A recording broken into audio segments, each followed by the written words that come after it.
हर हर महादेव। श्री शिवाय नमस्तुभ्यम। श्री शिवाय नमस्तुभ्यम। श्री शिवाय नमस्तुभ्यम। श्री शिवाय नमस्तुभ्यम। हर हर महादेव।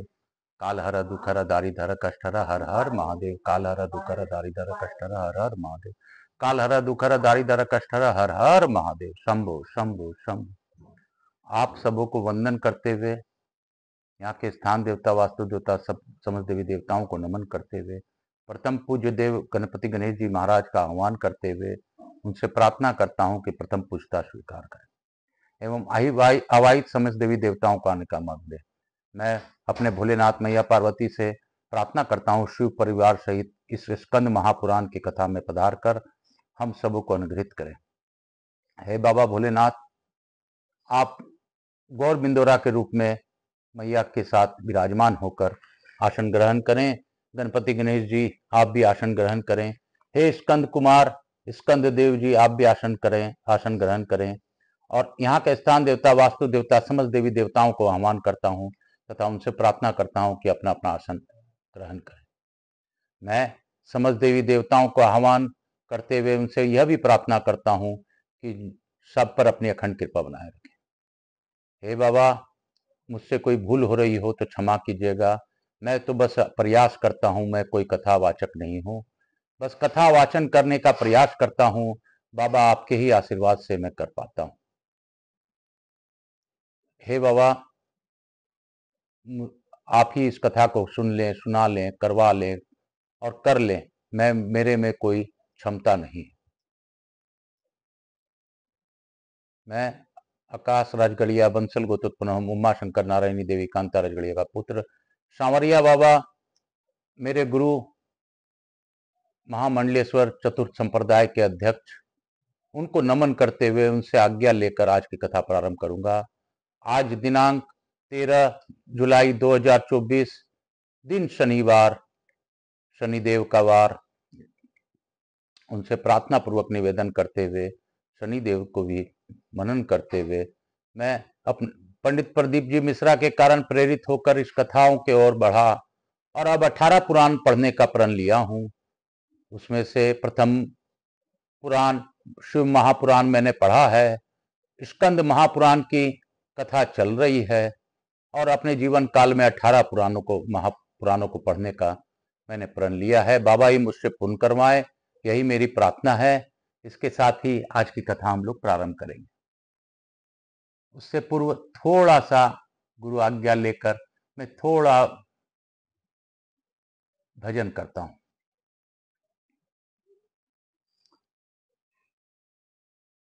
बाबा मेरा बम लहरी, बम बम भोले। बाबा मेरा बम लहरी, बम बम भोले। डम डम डम डम डमरू बाजे, बाबा बम लहरी, बम बम भोले। डम डम डम डम डमरू बाजे, बाबा बम लहरी, बम बम भोले। बाबा बम लहरी, बम बम भोले। डम डम डम डम डमरू बाजे, कैलाश में मेरा कैलाशवासी नाचे। डम डम डम डम डम डम डम डम डम डम डम डम डमरू बाजे, बाबा बम लहरी, बम बम भोले। बाबा बम लहरी, बम बम भोले। डम डम डम डम डमरू बाजे, हम सब मिलकर नाचे। बाबा बम लहरी, बम बम भोले। बाबा बम लहरी, बम बम भोले।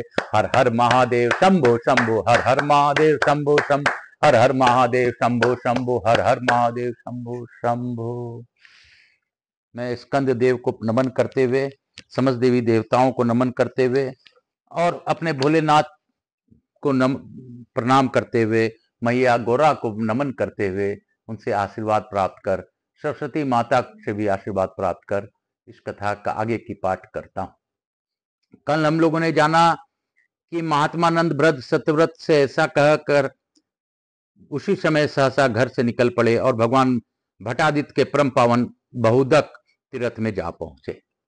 उसके आगे की कथा है। नारद जी कहते हैं तदंतर परम बुद्धिमान नंदभ्रद बहुदक कुंड के तट पर वर्तमान कपिलेश्वर लिंग की पूजा करके प्रणाम पूर्वक हाथ जोड़कर भगवान के आगे खड़े हुए।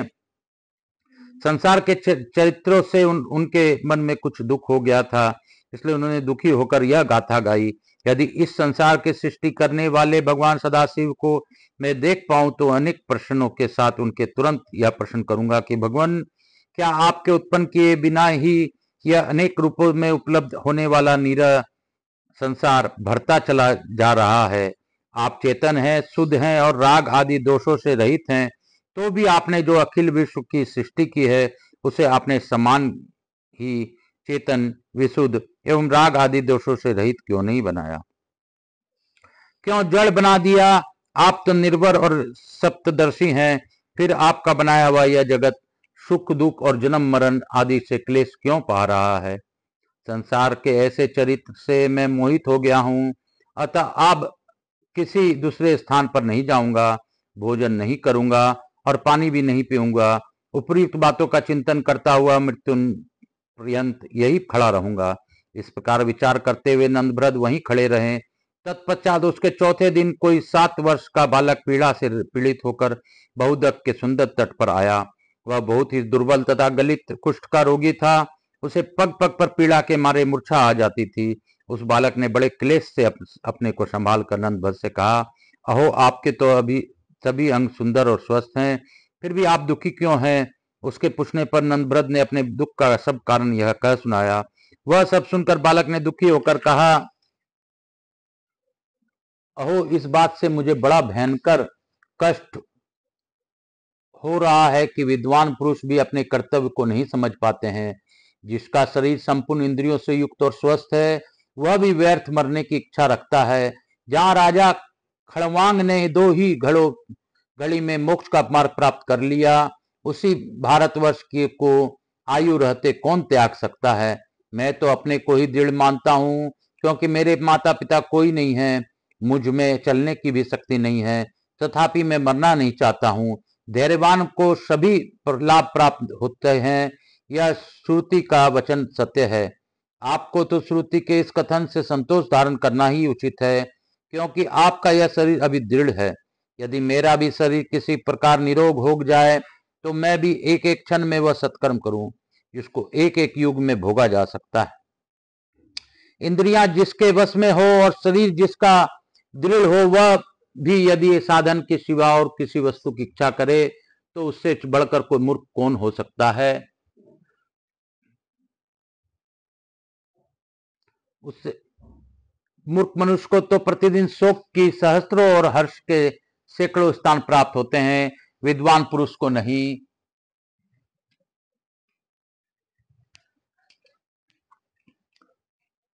विद्वान पुरुष को नहीं। जो ज्ञान के विरुद्ध हो, जिनमें नाना प्रकार के विनाशकारी विघ्न प्राप्त हो तथा जो मूल की उच्छेद कर डालने वाले हों, ऐसे कर्मों में आप जैसे बुद्धिमान पुरुषों की आसक्ति नहीं होती। 8 अंगों वाली जिस बुद्धि को स्पष्ट संपूर्ण श्रेय की सिद्धि करने वाला बताया गया है, वह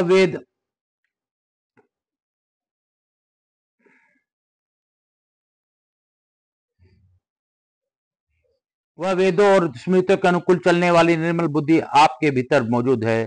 इसलिए आप जैसे लोग दुर्गम संकटों में तथा स्वजनों की विपत्तियों में भी शारीरिक और मानसिक दुखों से पीड़ित नहीं होते। पंडितों को इसी बुद्धि वाले विवेकी मनुष्य प्राप्त होने योग्य वस्तु को भी अभिलाषा नहीं करते, नष्ट हुई वस्तु के लिए शोक करना नहीं चाहते तथा आपत्तियों में मोहित नहीं होते। संपूर्ण जगत मानसिक और शारीरिक दुखों से पीड़ित है। उन दोनों प्रकार के दुखों की शांति का उपाय विस्तार पूर्वक और संक्षेप में भी सुनिए। रोग, अनिष्ट वस्तु की प्राप्ति, परिश्रम तथा अभिष्ट वस्तु के वियोग, इन 4 कारणों से शारीरिक और मानसिक दुख उत्पन्न होते हैं। अप्रिय का संयोग और प्रिय का वियोग, यह 2 प्रकार का मानसिक महाकष्ट बताया गया है। इस प्रकार यहाँ शारीरिक और मानसिक दोनों प्रकार का दुख बताया गया है। जैसे लोह पिंड के तप जाने से उस पर रखा हुआ घड़े का जल भी गर्म हो जाता है, उसी प्रकार मानसिक दुख से शरीर को भी संताप होता है। अतः शीघ्र ही औषध आदि के द्वारा उचित प्रतिकार करने से व्याधि अर्थात शारीरिक दुखों का और सर्वदा प्रत्याग करने से आदि अर्थात मानसिक दुख का शमन होता है। इन दो क्रिया योगों से व्याधि और आदि की शांति बताई गई है। इसलिए जैसे जल से आग को बुझाया जाता है, उसी प्रकार ज्ञान से मानसिक दुख को शांत करें। मानसिक दुख के शांत होने पर मनुष्य का शारीरिक दुख भी शांत हो जाता है। मन के दुख की जड़ से है स्नेह, स्नेह से ही प्राणी आसक्त होता है और दुख पाता है। स्नेह से दुख और स्नेह से ही भय उत्पन्न होते हैं। शोक, हर्ष तथा आयास सब कुछ स्नेह से ही होता है। स्नेह से इंद्रियाग तथा विषय राग का जन्म हुआ है। ये दोनों ईश्वर के विरोधी हैं। इनमें पहला अर्थात इंद्रिय राग भारी माना गया है। इसलिए जो स्नेह या आसक्ति का त्यागी, निर्भर तथा परिग्रह होता है, वह कभी दुखी नहीं होता। जो त्यागी नहीं है, वह इस संसार में बार बार जन्म मृत्यु को प्राप्त होता है। इस कारण मित्रों से तथा संसार धन संग्रह से होने वाले स्नेह से कभी लिप्त न हो और अपने शरीर के प्रति होने वाले स्नेह का ज्ञान द्वारा निवारण करें। ज्ञानी, सिद्ध, सहस्त्रज्ञ और जितात्मा, इनमें स्नेह जनित आसक्ति नहीं होती। ठीक वैसे ही जैसे कमल के पत्तों में पानी नहीं हट सकता, राग की वशीभूत हुई पुरुष को काम ने अपनी ओर खींचता है, फिर उसके मन में भोग की इच्छा उत्पन्न होती है। उस इच्छा से ही तृष्णा या लोभ की उत्पत्ति होती है। तृष्णा सबसे बढ़कर पापिष्ट और सदा उद्वेग में डालने वाला माना गया है। इसके द्वारा बहुत से अधर्म होते हैं। तृष्णा का रूप भी बड़ा भयंकर है। वह सबके मन को बांधने वाली है। खोटी बुद्धि वाले पुरुषों के द्वारा बड़ी कठिनाई से जिसका त्याग हो जाता है पाता है, जो इस शरीर में वृद्ध होने पर भी स्वयं बूढ़ी नहीं होती, जो प्राणांतकारी रोग के समान है, उस तृष्णा का त्याग करने वाले को ही सुख मिलता है। तृष्णा का आदि और अंत नहीं है। जैसे लोहे के मेल लोह का नाश करती है, उसी प्रकार तृष्णा मनुष्यों के शरीर के भीतर रहकर उनका विनाश करती है। नंदभद्र बोले, शुद्ध बुद्धि वाले बालक, यह क्या बात है कि पापी मनुष्य भी निरापद होकर स्त्री और धन के साथ आनंद मग्न होने देखे जाते हैं। बालक ने कहा, यह तो बहुत स्पष्ट है। जिन्होंने पूर्व जन्मों में तामसिक भाव से दान किया है, उन्होंने इस जन्म में उसी दान का फल प्राप्त किया है। परंतु तामस भाव से जो कर्म किया गया है, उसके प्रभाव से उन लोगों का धर्म में कभी अनुराग नहीं होता। ऐसे पुण्य फल को भोग कर अपने तामसिक भाव के कारण नरक में हो ही जाते हैं, इसमें संदेह नहीं है। इस संशय के विषय में मार्कंडेय जी ने पूर्व काल में जो बात कही है, वह इस प्रकार सुनी जाती है। एक मनुष्य ऐसा है जिसके लिए इस लोक में जो सुख का भोग सुलभ है, परंतु परलोक में नहीं। दूसरा ऐसा है जिसके लिए परलोक में सुख का भोग सुलभ है, किंतु इस लोक में नहीं। तीसरा ऐसा भी है जिसके लिए इस लोक और परलोक में भी सुख भोग प्राप्त होता है। और एक चौथे प्रकार का मनुष्य ऐसा है जिसके लिए न तो इस लोक का सुख है और न परलोक में ही। जिसका पूर्व जन्म में किया हुआ पुण्य शेष है, उसी को वह भोगता है और नूतन पुण्य का उपार्जन नहीं करता। उस मन बुद्धि एवं भाग्यहीन मानव को प्राप्त हुआ।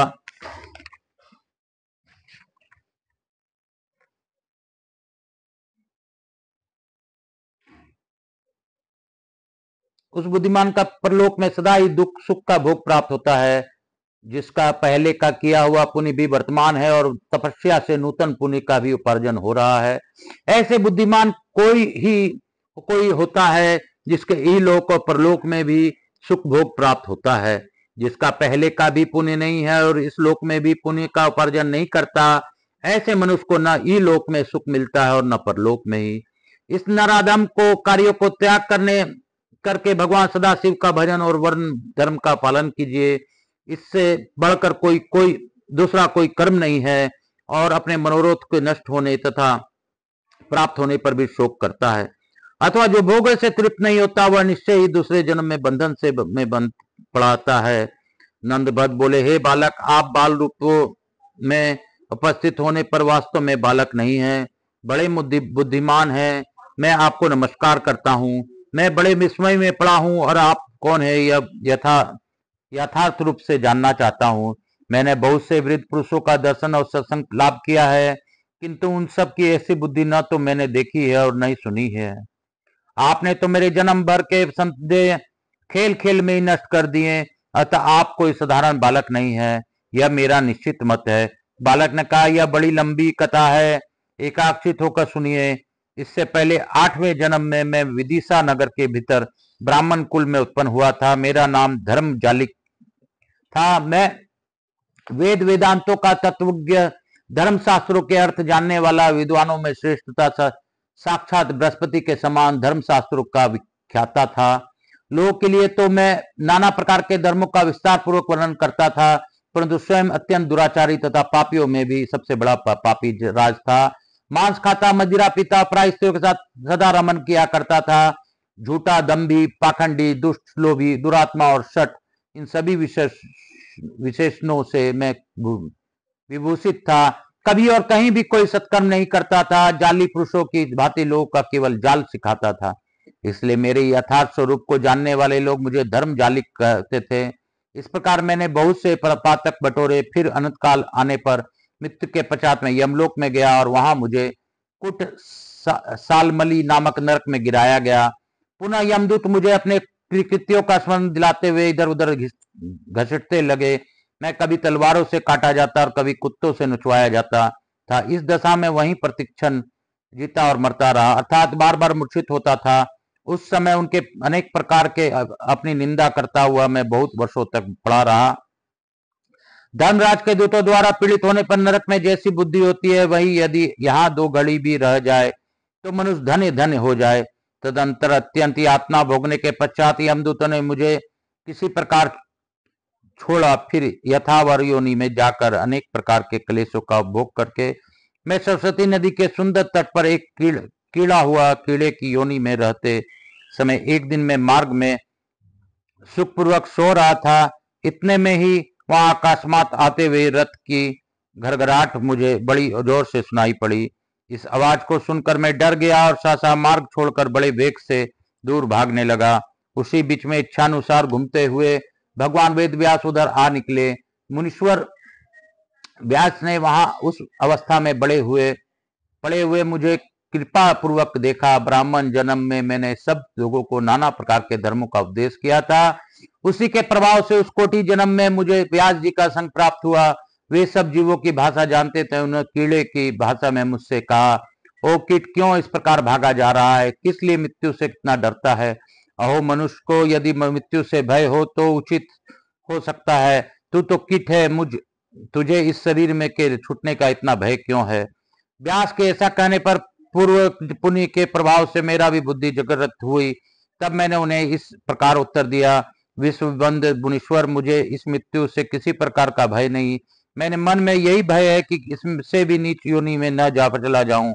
इस कुत्सित कोटि योनि में से भी अधम दूसरे करोड़ों योनियां हैं। उनमें गर्भ आदि धारणों के क्लेश से मुझसे डर लगता है और किसी कारण से मैं भयभीत नहीं हूं।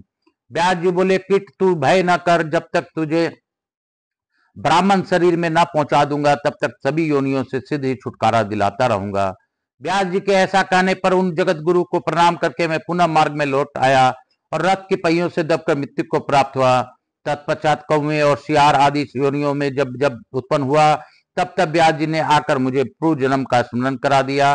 तदंतर बहुत सी योनियों से भ्रमण करके अत्यंत क्लेश भोगता हुआ मैं जब अंत में ब्राह्मण के घर में आकर इस मानव योनि में उत्पन्न हुआ हूँ। इसमें जन्म लेकर भी अत्यंत दुखी हूँ। जन्म से ही माता पिता ने मुझे अकेले छोड़ दिया। मेरा शरीर में गलित कोढ़ का रोग हो गया है। इसके कारण मैं बड़ी भारी पीड़ाप का अनुभव करता हूँ। जब मैं 5 वर्ष का हुआ तभी व्यास जी ने आकर मेरे कान में शाश्वत मंत्र का उपदेश कर दिया। उसके प्रभाव से मुझे बिना पढ़े ही वेदों, शास्त्रों तथा संपूर्ण धर्मों का स्मरण हो आया। फिर व्यास जी ने ही मुझे यह आज्ञा दी कि तुम भगवान कार्तिकेय के क्षेत्र में जाओ और वहां महामती नंद्रभद्र को आश्वासन दो। उसके बाद बहुदक तीर्थ में प्राण त्याग करके महिसागर संगम के जल में अपनी हड्डियां डलवा दो। इसके बाद तुम भावी जन्म में मैत्रेय नामक श्रेष्ठ मुनि होगे। मुनि होने के पश्चात तुम्हें मोक्ष प्राप्त होगा। स्वयं व्यास जी ने इस प्रकार मुझसे कहा है, इसलिए मैं भारवाहकों को सहायता से अत्यंत क्लेश उठाकर इस तीर्थ में आया हूँ। इस प्रकार आपसे मेरे अपने सब सब्रिच कह सुनाया। नंदभद्र जी, पाप इस प्रकार कष्टदायक होता है, अतः अब आप सदा ही इसका त्याग करें। नंदभद्र बोले, अहो, आपका यह चरित्र बड़ा अद्भुत है। इसमें मेरे हृदय में पुनः धर्म के लिए 100 गुनी दृढ़ता आ गई है। परंतु आपने जो मुझे धर्म का उपदेश किया है, इसके बदले में मैं आपकी कोई सेवा करना चाहता हूँ, अतः आप धर्म का स्मरण कीजिए और मुझे कोई निश्चित आदेश दीजिए। बालक ने कहा, नंद भट्ट जी, मैं इस तीर्थ में 1 सप्ताह तक निराहार रहकर भगवान सूर्य के मंत्रों का जप करूंगा, तत्पश्चात शरीर त्याग दूंगा। उसके बाद आप वर्क रिका तीर्थ में ले जाकर मेरी शरीर का दाह कर दीजिएगा और मेरी सब हड्डियां इसी तीर्थ में डालकर दीजिएगा। इस बहुदक तीर्थ में जहां मैं प्राण त्याग करूंगा, वहां मेरा नाम से भगवान सूर्य की स्थापना भी कर दीजिएगा। भगवान सविता सर्वश्रेष्ठ देवता हैं, द्विजों को तो वे सर्वस्व ही हैं। संपूर्ण वेदों और वेदांगों में भगवान सूर्य की महिमा का गान किया है। आप भी सदा इन सूर्य भगवान का भजन और इस बहुदक कुंड का सेवन करते रहें। व्यास जी के बताए अनुसार इस तीर्थ का संचित महात्म भी मैं आपको बता रहा हूँ। जो मनुष्य माघ मास की सप्तमी तिथि को बहुदक तीर्थ में स्नान करके पितरों का पिंडदान देता है, उनके वे पितर अक्षय तृप्ति की को प्राप्त होते हैं। बहुदक का तीर्थ के किनारे पितरों का उद्देश्य से जो कुछ भी दिया जाता है, वह अक्षय होकर उनके समीप पहुंच जाता है। बहुदक कुंड में किया हुआ स्नान, दान, जप, होम, स्वाध्याय और पितृपन सब महान फल देने वाला होता है। नारद जी कहते हैं, ये कहकर वह बालक मौन हो गया और बहुदक कुंड में स्नान करके पवित्र हो तटवर्ती वृक्ष के नीचे बैठकर स्वयं सूर्य मंत्रों का जप करने लगा। 7वीं रात्रि व्यतीत होने पर बालक ने प्राण त्याग दिए। फिर नंद भरत ने बालक के कथनानुसार ब्राह्मणों द्वारा उसके शव का विधि पूर्वक दाह संस्कार करवाया। सूर्य मंत्र के जप से लगे हुए उस बालक ने जहां प्राण त्याग किए थे, वहां नंद भरत ने बालादित्य के नाम से विख्यात भगवान सूर्य की प्रतिमा स्थापित की। जो बहुदक के में स्नान करके बालादित्य का पूजन करता है, उस पर भगवान सूर्य प्रसन्न होते हैं और वह मोक्ष का उपाय प्राप्त कर लेता है। तदंतर नंद भरत ने भी दूसरी स्त्री से विवाह करके उसके गर्भ से अपने ही समान अनेक पुत्र उत्पन्न किए थे। वे सदा भगवान शिव तथा सूर्य की उपासना में लगे रहे। अंत में उन्होंने भगवान शिव का सारूप्य प्राप्त किया, जिससे फिर इस संसार में लौटना नहीं होता। इस प्रकार वह महाकुंड बहुदक के नाम से विख्यात हुआ है। जो श्रद्धा पूर्वक इस तीर्थ के महात्म्य को चुनता है, उस पर भगवान सूर्य प्रसन्न होते हैं तथा वह अपने हृदय से मोक्ष का चिंतन करते हुए भव सागर से मुक्त हो जाता है। बोलो शंकर भगवान की जय, बोलो सूर्य नारायण भगवान की जय, काशी विश्वनाथ की जय। हर हर महादेव। काल हर दुख हर दारी धर कष्ट हर। हर हर महादेव। शंभो शंभो। आप सबों को वंदन करते हुए मैं भोलेनाथ की आज्ञा लेकर, स्कंद देव कुमार को से आज्ञा लेकर, गणपति गणेश जी महाराज से आज्ञा लेकर लघु आरती करके इस कथा को यहीं पे विराम दूंगा। मेरे भोलेनाथ बहुत ही अद्भुत हैं, बहुत ही विस्मित हैं और बहुत ही विषम है। उनकी दया से ही सब कार्य होता है, इसमें हमें शंका नहीं रखनी चाहिए। जिस प्रकार नंद भरत को एक व्यास जी के द्वारा आदेश देने पर उन्होंने उनके मन की शंकाओं को दूर कर उनको मरने से रोक दिया था, इसी प्रकार सत्य यही है कि शरीर हमारा नश्वर है, आत्मा नश्वर नहीं है। मैं इस जन्म में आकाश हूं, पूर्व जन्म में हो सकता है मैं कुछ और हूं, अगले जन्म में मैं बाबा भोलेनाथ का सानिध्य प्राप्त करना चाहता हूं, मैं उन्हीं के शरण में रहना चाहता हूं। बाबा आप दया कीजिए, कृपा कीजिए और मुझे इस जीवन मृत्यु चक्र से निकाल दीजिए, यही प्रार्थना है और आपके शरण में शरणागत बना लीजिए। हे महादेव, जो भी मुझसे भूल हो रही हो, मुझे बच्चा समझकर माफ कर दीजिए। मैं आपसे यही मांगता हूं बाबा। माचिस देना। आपकी दया से ही सब काम होता है बाबा, नहीं तो मेरे में क्षमता नहीं है। क्षमता के अलावे मैं क्या जानूं। हे बाबा विश्वनाथ, हे बाबा जगद्दीनाथ, हे जगन्नाथ, कृपा कीजिए, दया कीजिए, दया कीजिए, दया कीजिए, सभी पर कल्याण कीजिए। एनिसा माचिस, मधु माचिस दो, बोल रहे हैं।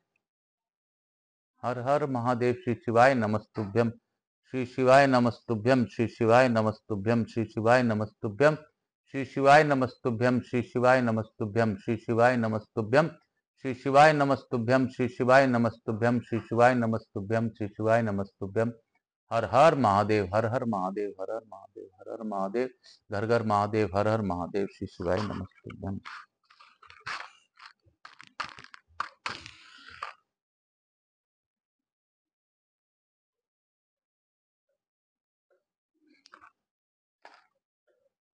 कर्पूर गौरम करुणावतारम संसार सारम भुजगेन्द्रहारम सदा वसंतम हृदयारविंदे भवम भवानी सहितम नमामि।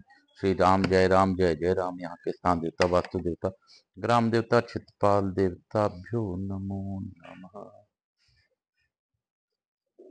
मैं यहाँ के स्थान देवता, वास्तु देवता, ग्राम देवता, क्षेत्र देवता, समस्त देवी देवताभ्यो नमो नमः। मातृ देवी व पितृदेव व सब पितृ देवताभ्यो नमो नमः। स्कंद महापुराणाय नमो नमः। समस्त देवी देवताभ्यो भक्त वत्सलाय नमो नमः। समस्त देवी देवताभ्यो नमो नमः। हर हर महादेव। काल हर दुख हर दारिधर शीतलीकरण अहम कर्षित। हर हर महादेव, हर हर महादेव। शंभु शंभु।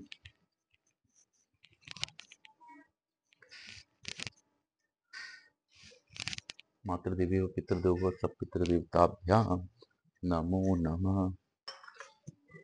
हे बाबा, मैं आपसे यही प्रार्थना करता हूँ कि सभी जो मेरे सभी श्रोता हैं उन पर विशेष कृपा कीजिए। सभी श्रोताओं के कष्टों का निवारण कर दीजिए।